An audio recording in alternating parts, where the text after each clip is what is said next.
Hello friends, welcome back. നമ്മളെല്ലാവരും Indian super league അങ്ങ് തുടങ്ങാനുള്ളൊരു കാത്തിരിപ്പിലാണ്. അതിൽ കേരള ബ്ലാസ്റ്റേഴ്സിൻ്റെ ആരാധകർ നിലവിൽ ഏറ്റവും അധികം ഉറ്റുനോക്കുന്ന ഒരു കാര്യം നമ്മുടെ പുതിയ സ്ട്രൈക്കർ ദിമിത്രിയോസിന് പകരക്കാരനായിട്ട് വന്ന ഹേസൂസ് ഹിമെനസ് ഈ സീസണിൽ എങ്ങനെ പെർഫോം ചെയ്യും, ഏത് രീതിയിലുള്ള കോൺട്രിബ്യൂഷൻ ആയിരിക്കും അദ്ദേഹം നമ്മുടെ ടീമിന് തരിക എന്നുള്ളതാണ്. അത് ഈ ഒരു സീസണിൽ വളരെ വളരെ ഇമ്പോർട്ടൻ്റ് ആയുള്ളൊരു കാര്യമാണ്. അദ്ദേഹം ഫോം ആവുക, നല്ല പെർഫോമൻസ് ഡെലിവർ ചെയ്യുക എന്നുള്ളത്. അതിൽ നമ്മൾ ഓൾറെഡി അതേപറ്റി അതിൻ്റെ പ്രീവിയസ് സീസൺസിലെ ഡീറ്റെയിൽഡ് ആയുള്ളൊരു വീഡിയോ നമ്മൾ ചെയ്ത് കഴിഞ്ഞു. പക്ഷെ അത് നേരത്തെ പറഞ്ഞ പോലെ പ്രീവിയസ് സീസൺസിനെ പറ്റി അല്ലെങ്കിൽ കഴിഞ്ഞ കാര്യങ്ങളെ പറ്റിയാണ്. നമുക്ക് ഇനി ബ്ലാസ്റ്റേഴ്സിൽ അദ്ദേഹത്തെ എങ്ങനെയായിരിക്കും ഉപയോഗിക്കാൻ പോവുക, അല്ലെങ്കിൽ ഏത് രീതിയിലായിരിക്കും അദ്ദേഹത്തെ യൂസ് ചെയ്യാൻ പോവുക എന്നുള്ളത് നമ്മൾ ആ ഒരു വീഡിയോയിൽ സംസാരിച്ചിട്ടില്ല. ഈ ഒരു സംഭവം ഫ്യൂച്ചറിൽ നടക്കുന്ന ഒരു കാര്യമായതുകൊണ്ട് നമുക്ക് ചാടിക്കേറി ഒരു പ്രഡിക്ഷൻ, ഒരു ക്ലിയർ കട്ട് ആൻസർ ഇപ്പോൾ പറയാൻ പറ്റില്ല. പക്ഷേ based on his game style, strength, weakness, ഇതൊക്കെ വെച്ചിട്ട് നമുക്ക് പോസിബിലിറ്റീസിനെ പറ്റി സംസാരിക്കാൻ പറ്റും. സോ നമ്മൾ ഇന്ന് സംസാരിക്കാൻ പോകുന്നത് അതിൻ്റെ സ്ട്രെങ്ത്തും വീക്ക്നെസ്സും അതുപോലെ തന്നെ ഗെയിം സ്റ്റൈലൊക്കെ വെച്ചിട്ട് ബ്ലാസ്റ്റേഴ്സിൽ അദ്ദേഹത്തിന് കൊടുക്കാൻ പോകുന്ന റോള്, അല്ലെങ്കിൽ ബ്ലാസ്റ്റേഴ്സിൽ അതിന് ചെയ്യാൻ പറ്റുന്ന റോളുകളെ പറ്റിയാണ്. സോ അതിലേക്ക് വരുന്നതിന് മുൻപായിട്ട് അതിൻ്റെ ഡീറ്റെയിൽഡ് വീഡിയോ നിങ്ങൾ കണ്ടിട്ടില്ലെങ്കിൽ അത് കണ്ടതിന് ശേഷം മാത്രം ഈ ഒരു വീഡിയോ കാണാൻ വേണ്ടി ശ്രമിക്കുക. നമ്മൾ അതിൽ പറഞ്ഞിട്ടുള്ള കാര്യങ്ങളൊന്നും നമ്മൾ ഈ ഒരു വീഡിയോയിൽ റിപ്പീറ്റ് ചെയ്യുന്നില്ല. അതുകൊണ്ടാണ് ആ വീഡിയോ കണ്ടതിന് ശേഷം മാത്രം ഈ ഒരു വീഡിയോ കാണാൻ വേണ്ടി പറയുന്നത്. എന്തായാലും നമ്മൾ അതിൻ്റെ ഗെയിം സ്റ്റൈലിലേക്കും അതുപോലെ തന്നെ അതിൻ്റെ സ്ട്രെങ്ത് ആൻഡ് വീക്ക്നെസ്സുകളിലൊക്കെ പറഞ്ഞ രണ്ട് വളരെ ഇമ്പോർട്ടൻ്റ് ആയിട്ടുള്ള പോയിന്റ് ഉണ്ടായിരുന്നു.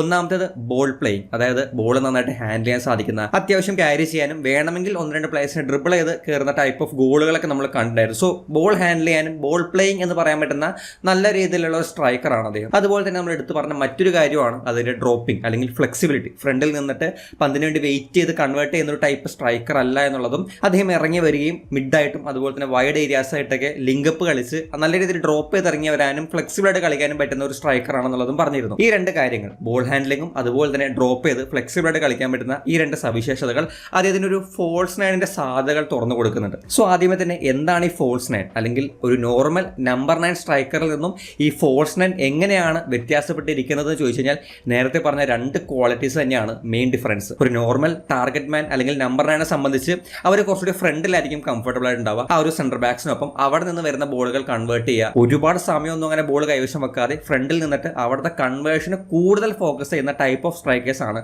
Normal number 9 strikers. ബർത്തലോമിയോ ഒഗ്ബച്ചതിനൊരു നല്ല ഉദാഹരണമാണ്. ദിമിത്രോസ് ദൈമന്തക്കോസും ഏതാണ്ട് ആ രീതിയിലാണ് വരുന്നത്. പക്ഷേ ഈ സ്ട്രൈക്കേഴ്സ് തന്നെ വേണമെങ്കിൽ ഫോഴ്സിനായിട്ട് കളിക്കാൻ സാധിക്കും. അതിനവർക്ക് വേണ്ട രണ്ട് പ്രധാനപ്പെട്ട ക്വാളിറ്റീസ് ആണ്. ഒന്നാമത്തേത് നന്നായിട്ട് ബോൾ ഹാൻഡിൽ ചെയ്യാൻ പറ്റുന്ന, അല്ലെങ്കിൽ ബോൾ ക്യാരി ചെയ്യാൻ പറ്റുന്ന, ചാൻസസ് ക്രിയേറ്റ് ചെയ്യാൻ പറ്റുന്ന, വിത്ത് ദ ബോൾ കംഫർട്ടബിൾ ആയിരിക്കണം എന്നുള്ളതും. രണ്ടാമത്തേത് ഫ്ലെക്സിബിൾ ആയിട്ട് ഫ്രണ്ടിൽ നിൽക്കാതെ ഇറങ്ങി വന്ന് ഡ്രോപ്പ് ചെയ്ത് ലിങ്കപ്പ് കളിച്ച് ഒരു ഫിക്സഡ് പോസ്റ്റിൽ മാത്രം നിൽക്കാതെ കളിക്കുക എന്ന് പറയുന്നതാണ് ഫോഴ്സിനയുടെ പ്രത്യേകത. ഈ സംഭവം നമുക്ക് ഹേസൂസ് ഹിമെനസിനെ വെച്ച് കളിപ്പിക്കാൻ സാധിക്കും. സോ അതുകൊണ്ട് തന്നെ ഹേസൂസിന്റെ കാര്യത്തിലും ഒരു നോർമൽ ടാർഗറ്റ് മാൻ എന്ന രീതിയിലല്ലാതെ ഒരു ഫോഴ്സിനേണ്ടതായുള്ള സാധ്യതകൾ അതിന് കിട്ടുന്നുണ്ട്. നമ്മൾ നിലവിൽ ബ്ലാസ്റ്റേഴ്സ് ഉപയോഗിക്കുന്ന ഫോർമേഷൻസ് നോക്കുകയാണെന്നുണ്ടെങ്കിൽ 4-3-3 ഉപയോഗിച്ചിട്ടുണ്ട്, 3-4-3 ഉപയോഗിച്ചിട്ടുണ്ട്. അതിൽ രണ്ട് ഫോർമേഷൻ നോക്കുകയാണെങ്കിലും കോമൺ ആയുള്ള ഒരു കാര്യം എന്ന് പറയുന്നത് ഫ്രണ്ട് 3 ആണ്. അതായത് ഒരു ലോൺലി സ്ട്രൈക്കർ പ്ലസ് രണ്ട് വിങ്ങേഴ്സ്. എനിക്ക് തോന്നുന്നൊരു കാര്യം, ഇദ്ദേഹം ഏറ്റവും കൂടുതൽ കംഫർട്ടബിൾ ആയിട്ടുള്ളതും അല്ലെങ്കിൽ ഏറ്റവും അധികം ഇദ്ദേഹത്തിന് ശോഭിക്കാൻ പറ്റുന്നതായിട്ടുള്ള ഒരു ഫോർമേഷൻ എന്ന് പറയുന്നത് ഫ്രണ്ട് 3 വരുന്ന ഫോർമേഷനാണ്. അതിന് കാരണങ്ങളുണ്ട്. ഈ ഫ്രണ്ട് 3യിൽ ആ സെന്റർ ഫോർവേഡിന്റെ റോളായിരിക്കും ഒരുപക്ഷെ ഹേസൂസിന് കിട്ടാൻ സാധ്യത. അതിൽ ഏറ്റവും വലിയ ഒന്നാമത്തെ പോസിബിലിറ്റി എന്ന് പറയുന്നത് നോവ സദോ, ഹേസൂസ് ഹിമെനസ് ഇവരുടെ ഒരു കോമ്പിനേഷൻ പ്ലേ ആണ്. നേരത്തെ പറഞ്ഞതുപോലെ അതിന്റെ സവിശേഷതകളിൽ എപ്പോഴും അദ്ദേഹം ഫ്രണ്ടിൽ നിന്ന് പന്ത് റിസീവ് ചെയ്യാൻ ശ്രമിക്കുന്ന സമയത്ത് എപ്പോഴും ഡ്രോപ്പ് ചെയ്യുന്നതായിട്ട് നമുക്ക് കാണാൻ സാധിക്കുന്നുണ്ട്. ആ ഫ്രണ്ടിലെ ആ ഒരു ഡിഫൻസീവ് ലൈനിൽ നിന്നും ഡ്രോപ്പ് ചെയ്ത് ബിറ്റ്വീൻ ദ ലൈൻസിലേക്ക് ഇറങ്ങി പല സമയത്തും മിഡിൽ നിന്നും വൈഡിൽ നിന്നൊക്കെ പന്ത് വാങ്ങുന്നുണ്ട്.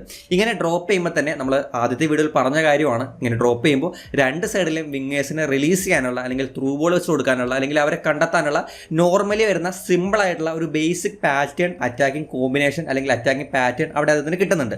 അത്തരത്തിലുള്ള മൂവ്മെന്റ്സ് നമ്മൾ പ്രീവിയസ് സീസൺസിൽ അതിനെ കാണുന്നുണ്ട്. വളരെ സിമ്പിൾ ആയിട്ട് അദ്ദേഹം ഡ്രോപ്പ് ചെയ്ത് ഇറങ്ങി നിൽക്കുന്നു, അവിടെ ഒരു പന്ത് സ്വീകരിക്കുന്നു, അപ്പോൾ റൈറ്റിലോ ലെഫ്റ്റിലോ ഒരു വിങ്ങർ ഓവർലാപ്പ് ചെയ്യുന്നുണ്ടാവും. അതൊരു പക്ഷേ ഒരു ക്രിയേറ്റീവ് ത്രൂ ബോൾ ഒന്നും ആയിരിക്കണമെന്നില്ല, വൈഡ് എക്സ്ട്രീമിൽ നിൽക്കുന്ന ഒരു പ്ലെയറെ കണ്ടെത്തുന്നു.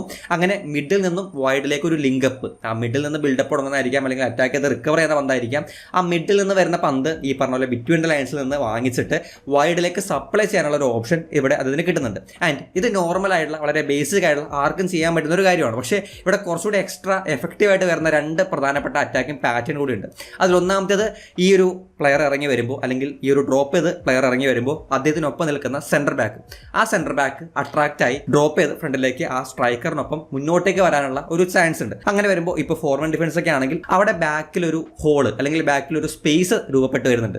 ഇത് ഈ ഒരു സ്ട്രൈക്കറിനോ അല്ലെങ്കിൽ മറ്റൊരു വിങ്ങറിനോ യൂട്ടിലൈസ് ചെയ്യാൻ പറ്റുന്ന കാര്യമാണ്. ഇത്തരത്തിലുള്ള ഒരുപാട് മൂവ്മെന്റ്സ് ഇതേ രീതിയിൽ ആ സെന്റർ ബാക്കിനൊപ്പം നമ്മുടെ ഹേസൂസ് നിൽക്കുന്നു. ഒരു ബോൾ റിസീവ് ചെയ്യാനുള്ള ഒരു സമയം എത്തുമ്പോൾ അദ്ദേഹം ആദ്യം ഡ്രോപ്പ് ചെയ്യുന്നു. ആ ഡ്രോപ്പ് ചെയ്യുമ്പോൾ അദ്ദേഹം ഈ വൺ ഓഫ് ദ സെൻറ്റർ ബാക്കിനെ അട്രാക്ട് ചെയ്യുന്നു. അങ്ങനെ അട്രാക്ട് ചെയ്യുമ്പോൾ ബാക്കിൽ ഒരു ഹോൾ രൂപപ്പെടുന്നു. അത് ഒന്നല്ലെങ്കിൽ നമ്മുടെ ഹേസൂസ് തന്നെയോ അല്ലെങ്കിൽ മറ്റൊരു പ്ലെയറിന് ഒരു ത്രൂ ബോൾ വെച്ചിട്ടോ അല്ലെങ്കിൽ ഫിംഗറിന് ഒരു ബോൾ വെച്ചിട്ട് റിലീസ് ചെയ്തിട്ടോ ആ ഹോളിലെ വരുന്ന സ്പേസ് യൂട്ടിലൈസ് ചെയ്യുന്നുണ്ട്. ഇനി രണ്ടാമത്തെ ഒരു കേസ് കൂടിയുണ്ട്. ഇൻ കേസ് ആ ഒരു സ്ട്രൈക്കറിനൊപ്പം നമ്മുടെ സെൻറ്റർ ബാക്ക് ഇറങ്ങി വന്നില്ല എന്ന് വിചാരിക്കുക, അദ്ദേഹത്തെ ഡ്രോപ്പ് ചെയ്യുമ്പോൾ കെയർ ചെയ്യാതെ വിട്ടു എന്ന് വിചാരിക്കുക, അവിടെയും ഒരു പോസിബിലിറ്റി ഉണ്ട്. അങ്ങനെ ഒരു സെൻറ്റർ ബാക്ക് ഇറങ്ങി വരുന്നില്ലെങ്കിൽ ബിറ്റ്വീൻ ദ ലൈൻസിൽ വെച്ചിട്ട് ഈ ഒരു പ്ലെയറിന് ഈസി ആയിട്ട് വളരെ പ്രശ്നങ്ങളൊന്നും ഇല്ലാതെ പന്ത് റിസീവ് ചെയ്യാനും ടേൺ ചെയ്ത് ബോക്സിനകത്തേക്ക് മുന്നോട്ടേക്ക് വരാനുള്ള ഒരു പോസിബിലിറ്റി ഉണ്ട്. അവിടെ വെച്ചിട്ട് വേണമെങ്കിൽ ഇതിനൊരു ലോങ് റേഞ്ച് ഷോട്ട് എടുക്കാം. പക്ഷേ ഇവിടെ വരുന്ന പ്രധാനപ്പെട്ട മറ്റൊരു പോസിബിലിറ്റിയാണ്, ഇവിടെയും വിങ്ങേഴ്സിന്റെ ഓവർലാപ്പും ഹേസൂസ് വിങ്ങറിനെ കണ്ടെത്താനുള്ള മറ്റൊരു ചോയ്സും കിട്ടുന്നുണ്ട്. ഇങ്ങനെ ഒരു പന്ത് ഓപ്പൺ ആൻഡ് ഗോൾ പോസ്റ്റിനെ ഫേസ് ചെയ്ത് മുന്നോട്ടേക്ക് കയറി വരുമ്പോൾ one of the centre back അവിടെയും ആ ഒരു പ്ലെയറിലേക്ക് അട്രാക്ട് ആവുന്നുണ്ട്. അറ്റ്ലീസ്റ്റ്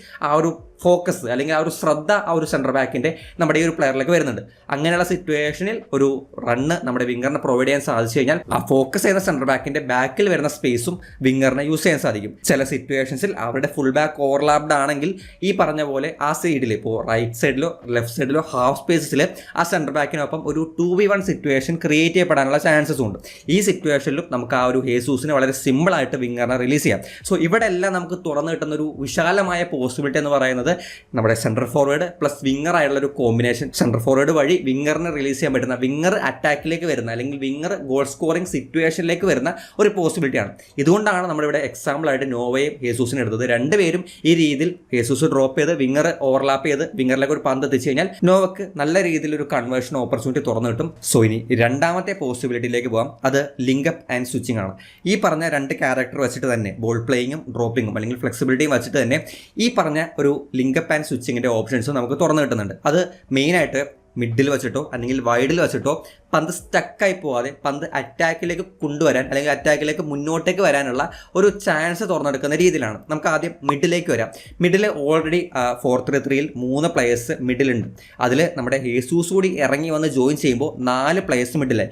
ഇത് ഏതൊരു ഫോർമേഷനെയും 4-4-2 ആണെങ്കിലും 4-3-3 തന്നെ കളിക്കുകയാണെങ്കിലും അല്ലെങ്കിൽ 4-2-3-1 ആണെങ്കിലും ആ ഫോർമേഷനൊക്കെ എതിരെ മധ്യനിരയിൽ ഒരു ന്യൂമറിക്കൽ സുപ്പീരിയോറിറ്റി കിട്ടുന്ന ഒരു ഫാക്ടറാണ്. 4 പ്ലേയേഴ്സ് ആ മിഡിൽ വരുന്നു എന്ന് പറയുമ്പോൾ അവിടെ ഈ പറഞ്ഞ പാസിംഗ് ഓപ്ഷൻസും പന്ത് കൺട്രോളിൽ വെക്കാനുള്ള, പൊസിഷനിൽ വെക്കാനുള്ള, പ്ലസ് മിഡിൽ വെച്ച് പന്ത് സ്റ്റക്കായി നിൽക്കാതെ മുന്നോട്ടേക്ക് പോകാനുള്ള പോസിബിലിറ്റീസും തുറന്നു കിട്ടുന്നുണ്ട്. ഇതേ രീതിയിൽ ഹേസൂസ് ഇറങ്ങി വന്ന് മിഡിൽ ജോയിൻ ചെയ്തിട്ട് ഒന്നല്ലെങ്കിൽ പാസ് കളിക്കുന്നതോ അല്ലെങ്കിൽ ഈ ഒരു മൂവ്മെന്റ് എടുത്ത് നോക്കുകയാണെങ്കിൽ ഇവിടെ ലിങ്കപ്പ് കളിക്കാൻ വേണ്ടി ഹേസൂസ് ഇറങ്ങി വരാണ്. അവിടെ ന്യൂമറിക്കൽ വെച്ച് നോക്കുകയാണെങ്കിൽ ആ ഒരു ടീമിന് ഒരു അഡ്വാൻറ്റേജ് കിട്ടുന്നുണ്ട്. പക്ഷെ അതല്ല ഇവിടുത്തെ ഹൈലൈറ്റ്. ഇങ്ങനെ ലിങ്കപ്പ് കളിച്ചിട്ട് ഒരു ഓപ്ഷൻ കിട്ടുമ്പോൾ, ഒരു ക്യാരി ചെയ്യാനുള്ള ഒരു സ്പേസ് കിട്ടുമ്പോൾ ഹേസൂസ് അത് ബ്രില്യൻ്റ് ആയിട്ട് മനസ്സിലാക്കി ആ പന്തായിട്ട് ക്യാരി ചെയ്ത് ഓപ്പൺ ആൻഡ് ഹാഫിലേക്ക് എത്തുന്നുണ്ട്. ഇവിടെ സിമ്പിളായിട്ട് സംഭവിച്ചൊരു കാര്യം, മിഡിൽ സ്റ്റക്കായി പോകേണ്ട ഒരു പന്ത് അല്ലെങ്കിൽ മിഡിൽ മാത്രം പോസ്റ്റ് നിൽക്കേണ്ട പന്ത് അല്ലെങ്കിൽ ബാക്ക് പാസിലേക്ക് പോകേണ്ട പന്ത് ഹേസൂസ് ഇടപെട്ടിട്ട് ഹേസൂസ് ആണ് ആ പന്ത് അറ്റാക്കിലേക്ക് എത്തിക്കുന്നത്. ആൻഡ് ഇതുപോലുള്ള പോസിബിലിറ്റീസ് മധ്യനിരയിലേക്ക് ഇറങ്ങി വരാണെങ്കിൽ മിഡ്ഫീൽഡ് നമുക്ക് ഓൾറെഡി അറിയാൻ വീക്കാണ്. ലൂണ ഇല്ലെങ്കിൽ ഓൾറെഡി നമ്മുടെ ഇന്ത്യൻ പ്ലേയേഴ്സ് വരുമ്പോൾ മിഡിൽ നിന്ന് ഫ്രണ്ടിലേക്ക് പന്തെത്താനുള്ള ചാൻസസ് വളരെ കുറവാണ്. അങ്ങനെയുള്ള സിറ്റുവേഷനിൽ ഈ പറഞ്ഞ പോലെ ഹേസൂസ് ഇറങ്ങി വന്നിട്ട് ലിങ്കപ്പ് കളിച്ച് അവിടെ അദ്ദേഹം വലിയ രീതിയിൽ ക്രിയേറ്റീവ് പാസുകളോ എല്ലാവരും ഡ്രിബിൾ ചെയ്ത് അങ്ങനെയുള്ള സംഭവങ്ങൾ ചെയ്യേണ്ട ആവശ്യമില്ല. ജസ്റ്റ് ഒന്ന് ഇറങ്ങി വന്ന് ഒരു ന്യൂമറിക്കൽ അഡ്വാൻറ്റേജ് കൊടുത്തിട്ട് ഈ പറഞ്ഞ പോലെ ആക്ട് ചെയ്യേണ്ട സിറ്റുവേഷനിൽ അദ്ദേഹം പന്തുമായിട്ട് ക്യാരി ചെയ്യാൻ സാധിച്ചു കഴിഞ്ഞാൽ മിഡിൽ വെച്ച് പന്ത് സ്റ്റക്കായി പോകാതെ മുന്നോട്ടേക്ക് പന്ത് എത്തുന്ന ഒരു പോസിബിലിറ്റി ഉണ്ട്. അതുപോലെ തന്നെ മിഡിൽ വരുന്ന മറ്റൊരു പോസിബിലിറ്റി എന്ന് പറയുന്നത് സ്വിച്ചിങ് ആണ്. ഇവിടെയും ലൂണ അറ്റാക്ക് മിഡ്ഫീൽഡർ റോളിൽ ഉണ്ടെങ്കിൽ ലൂണ ആയിട്ടൊരു സ്വിച്ചിങ്, പൊസിഷൻ സ്വിച്ചിങ് നടത്താനുള്ള ഒരു പോസിബിലിറ്റി ഉണ്ട്. ഹേസൂസ് ഇറങ്ങി വന്ന് മിഡിൽ കൗണ്ട് കൊടുക്കുമ്പോൾ ലൂണയ്ക്ക് അഡ്വാൻസ് ആയിട്ട് പോയി അവിടെ ലൂണ ഹേസൂസ് കോമ്പിനേഷനിൽ ഒരു സ്വിച്ചിങ് വരാനും ലൂണയ്ക്ക് ഫ്രണ്ടിലേക്ക് എത്താനുള്ള ഒരു പോസിബിലിറ്റി ഉണ്ട്. ഇതേ സംഭവം തന്നെയാണ് വൈഡിലേക്ക് വരുമ്പോൾ സംഭവിക്കുന്നത്. വൈഡിലും ഇതുപോലെ സ്റ്റക്കായി പോകാനുള്ള, അതായത് വൈഡിൽ ഒരു പന്ത് കിട്ടുമ്പോൾ അവിടെ അതിന് ആ വൈഡ് നിൽക്കുന്ന പ്ലെയർ ഒന്നും അല്ലെങ്കിൽ ഫുൾ ബാക്ക് ആയിരിക്കാം, മിക്കപ്പോഴും വിങ്ങർ ആയിരിക്കും. കാരണം ഫുൾ ബാക്ക് ഉണ്ടെങ്കിൽ അവിടെ വിങ്ങറിന്റെ ഓപ്ഷൻ ഉണ്ടാവും. വിങ്ങർ മാത്രം വരുമ്പോൾ അവിടെ വിങ്ങറിന് വൈഡിലോ അല്ലെങ്കിൽ തൊട്ടടുത്ത ഒരു ഓപ്ഷൻ ഉണ്ടാവില്ല. അവിടെ വെച്ചിട്ട് ആ പന്ത് വീണ്ടും ബാക്കിലേക്ക് പോകാനോ അല്ലെങ്കിൽ ഈ പറഞ്ഞ പോലെ പന്ത് നഷ്ടപ്പെടാനുള്ള ചാൻസസ് ഉണ്ട്. അങ്ങനെ ഒരു സിറ്റുവേഷൻ വരുമ്പോഴും ഹേസൂസ് ഈ വിങ്ങിലേക്ക് അട്രാക്റ്റ് ആയി അവിടെ നിന്ന് പന്ത് സ്വീകരിക്കുന്നുണ്ട്. സോ ഇവിടെ സിമ്പിളായിട്ട് അദ്ദേഹം ചെയ്യുന്ന കാര്യം മിഡിൽ നിന്നും ആ ഒരു അറ്റാക്കിലേക്ക് അല്ലെങ്കിൽ മിഡിൽ നിന്നും ആ ഒരു ഒഫൻസീവ് തേർഡിലേക്ക് ഒരു ലിങ്ക് രൂപപ്പെടുത്തി എടുക്കുകയാണ്. അതായത് ഹേസൂസ് ഡ്രോപ്പ് ചെയ്യുന്ന ഒരൊറ്റ കാരണം കൊണ്ടാണ് ആ ലിങ്ക് ക്രിയേറ്റ് ചെയ്യപ്പെടുന്നത്. അങ്ങനെ ആ പന്ത് സ്വീകരിച്ചിട്ട് നേരെ ആ ഒരു സെന്ററിലേക്ക് പോകുന്നു. സോ ഇവിടെ വൈഡിൽ പന്ത് സ്റ്റക്കായി പോകുന്നില്ല, പ്ലസ് ആ പന്ത് നേരെ ആ ഒരു ഹാഫിലേക്ക് എത്തുകയും ചെയ്തു. ഇതേ സംഭവം തന്നെ സ്വിച്ചിങ് വെച്ചിട്ട്, അതായത് ഫ്രണ്ടിൽ നിന്ന് അദ്ദേഹം വൈഡിലേക്ക് സ്വിച്ച് ചെയ്ത് ഒന്നല്ലെങ്കിൽ എക്സ്ട്രീം വൈഡിലോ അല്ലെങ്കിൽ ഹാഫ് സ്പേസസിലോ അദ്ദേഹം പോസ്റ്റ് ചെയ്യും. സാധിക്കും. അവിടെ വരുമ്പോൾ ഒന്നുകിൽ വിങ്ങറിൽ നിന്ന് ഇദ്ദേഹത്തിന് ത്രൂ കിട്ടാനോ അല്ലെങ്കിൽ ഇദ്ദേഹത്തിന് വിങ്ങറിലേക്ക് ഒരു ത്രൂ കൊടുക്കാനുള്ള പോസിബിലിറ്റീസും വരുന്നുണ്ട്. സോ സ്വിച്ചിങ്ങും ഇവിടെ വലിയൊരു പോസിബിലിറ്റിയാണ്. പക്ഷേ ഇവിടെ ഞാൻ നോട്ടീസ് ചെയ്ത മറ്റൊരു അഡീഷണൽ ഫാക്ടർ അല്ലെങ്കിൽ അഡീഷണൽ ബോണസ് പോയിന്റ് എന്ന് പറയാം, അത് ഏസൂസിൽ നിന്ന് വരുന്ന ക്രോസുകളാണ്. ക്രിയേറ്റീവ് പാസുകൾ നമ്മളൊരു നിരാശ പറഞ്ഞെങ്കിലും ക്രോസുകൾ അത്യാവശ്യം നല്ല രീതിയിൽ ഡെലിവർ ചെയ്യുന്ന ഒരു പ്ലെയർ ആണ് എന്ന് തോന്നുന്നുണ്ട്. ഏസൂസിന്റെ കാര്യത്തിൽ നല്ല രീതിയിൽ ക്വാളിറ്റി ഉള്ള, ഒരുപാട് ഹൈറ്റ് ഒന്നും ഇല്ലാത്ത, കൃത്യമായ കർവിംഗ് ആയിട്ടുള്ള നല്ല ക്രോസുകൾ അദ്ദേഹം പ്രൊവൈഡ് ചെയ്തിട്ട് അതിൽ നിന്നും അസിസ്റ്റുകൾ അദ്ദേഹം സ്വന്തമാക്കിയിട്ടുണ്ട്. സോ ഇങ്ങനെ വൈഡിലേക്ക് സ്വിച്ച് ചെയ്തെത്തുമ്പോൾ ഒരു പോസിബിലിറ്റി ഇൻസൈഡിലേക്ക് ക്രോസുകൾ കൊടുക്കാനുള്ള, ഹൈ ബോൾസ് കൊടുക്കാനുള്ള, നല്ല ഹൈ ബോൾസ് കൊടുക്കാനുള്ള ഒരു പോസിബിലിറ്റി ഹേസൂസിനെ തുറന്നു കിട്ടുന്നുണ്ട്. സോ ഇത് മറ്റൊരു ബോണസ് ആയിട്ട് അല്ലെങ്കിൽ ഇങ്ങനെ സ്വിച്ച് ചെയ്ത് അധികം വൈഡിലേക്കൊക്കെ പോകുമ്പോൾ നമുക്ക് കിട്ടാൻ ചാൻസ് ഉള്ള മറ്റൊരു ബോണസ് അറ്റാക്കിംഗ് പാറ്റേൺ ആണെന്ന് പറയാം. സോ ഈ രണ്ട് കാര്യങ്ങളാണ് പ്രധാനമായിട്ടും ഒരുപക്ഷെ നമ്മൾ കാണാൻ ചാൻസസ് ഉള്ളത്. പക്ഷേ ഇതിന് പുറമെ കുറച്ചെങ്കിലും ഒരു പോസിബിലിറ്റി ഉള്ള മറ്റൊരു ഫാക്ടർ, മൂന്നാമത്തെ പോസിബിലിറ്റി എന്ന് പറയുന്നത് ഈ കോമ്പിനേഷൻ അല്ലെങ്കിൽ വൺ ടച്ച് പാസുകൾ, പാസ് ചെയ്ത് മൂവ് ചെയ്ത് അങ്ങനെ ഗിവ് ആൻഡ് ഗോ കളിച്ച് മുന്നോട്ടേക്ക് പന്ത് എത്തിക്കാനുള്ള അത്തരത്തിലുള്ള പോസിബിലിറ്റീസ് ആണ്. ഇത് നമുക്ക് മിഡിൽ ലൂണയുണ്ട്, നോവയുണ്ട്, ഐമൻ ഉണ്ട്. ഇവരൊക്കെ വൺ ടച്ച് പാസുകൾ കളിക്കാൻ കെൽപ്പുള്ള ടൈപ്പ് ഓഫ് പ്ലേയേഴ്സ് ആണ്. അങ്ങനെയുള്ള കുറച്ച് മൂവ്മെന്റ്സ് നമ്മൾ ഓൾറെഡി അതിന്റെ പ്രീവിയസ് സീസൺസിൽ കാണുന്നുണ്ട്.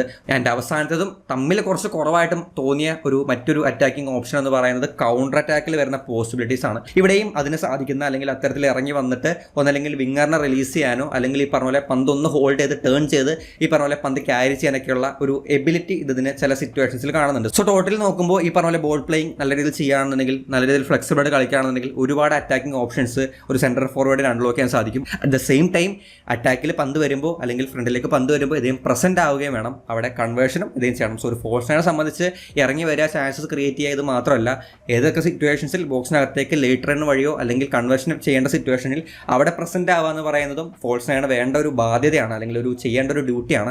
സോ അതെല്ലാം ഹേസൂസിന് നല്ല രീതിയിൽ ചെയ്യാൻ സാധിച്ചു കഴിഞ്ഞാൽ കുറേയധികം അറ്റാക്കിംഗ് ഓപ്ഷൻസ്, അറ്റാക്കിംഗ് പാറ്റേൺസ് നമ്മുടെ കേരള ബ്ലാസ്റ്റേഴ്സിൽ വരുന്ന സീസണിൽ കാണാൻ സാധിക്കുമെന്നാണ് പ്രതീക്ഷിക്കുന്നത്. ഇതിൽ നിന്നും ഈ ഒരു സ്ട്രൈക്കറിനെ പറ്റി കുറച്ചുകൂടി കൂടുതൽ മനസ്സിലാക്കാനും ഏത് രീതിയിലുള്ള പോസിബിലിറ്റീസ് ആണ് കേരള ബ്ലാസ്റ്റേഴ്സിൽ വരുമ്പോൾ ഇത് ഉപയോഗിക്കാൻ സാധിക്കുന്ന രീതിയിൽ വരുന്നതും നിങ്ങൾക്ക് മനസ്സിലാക്കാൻ സാധിച്ചു എന്ന് പ്രതീക്ഷിക്കുന്നു. എന്തായാലും മറ്റൊരു വീഡിയോയിൽ നമുക്ക് വീണ്ടും കാണാം. ബൈ.